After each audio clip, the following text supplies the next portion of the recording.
Bonjour à tous, merci de m'accueillir chez vous. À situation exceptionnelle, émission exceptionnelle. Durant cette période, toute l'équipe d'Histoire de médecins se mobilise pour répondre à toutes vos interrogations. Vous êtes bien installés? On démarre.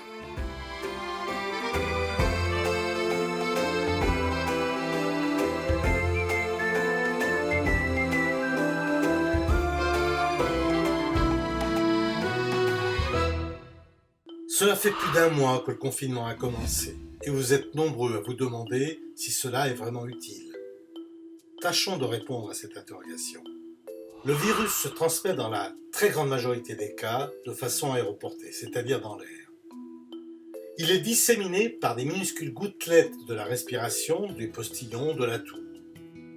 Tout contact rapproché, et c'est une aubaine pour ce virus. Le Covid-19 est une maladie plus contagieuse que la grippe, avec un risque de mortalité plus important. C'est une maladie contre laquelle il n'existe pas encore de vaccin et contre laquelle personne n'était immunisé.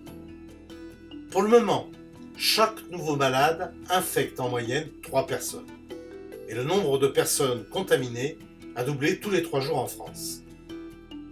Les mesures de confinement visent donc à limiter la contagion, à faire qu'un malade, qu'il soit asymptomatique ou non, c'est-à-dire qu'il ait des symptômes ou non, contamine le moins de personnes possible. Le nombre de cas graves dus au Covid est tel que le nombre de personnes contaminées développant des formes graves dépasserait complètement le nombre de places disponibles en service de réanimation. Si rien n'est fait, nous aurions un nombre colossal de décès.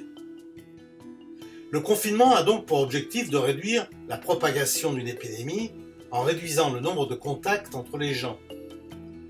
On estime que chaque personne infectée peut contaminer en moyenne 3 personnes.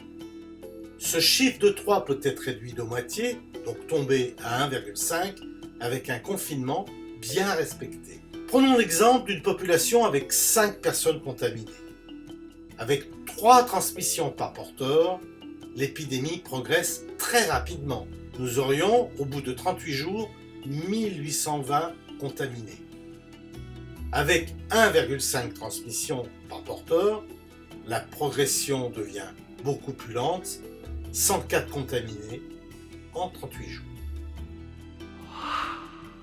Vous l'avez compris, le confinement ralentira la survenue des cas et donc le nombre de cas graves, ce qui est crucial pour les services de soins intensifs et de réanimation.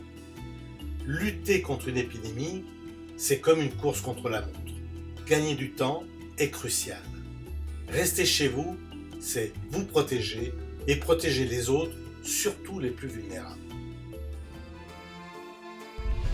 Merci de votre attention. N'oubliez pas de rester chez vous. Je vous donne rendez-vous demain, chez vous, chez moi, tous ensemble.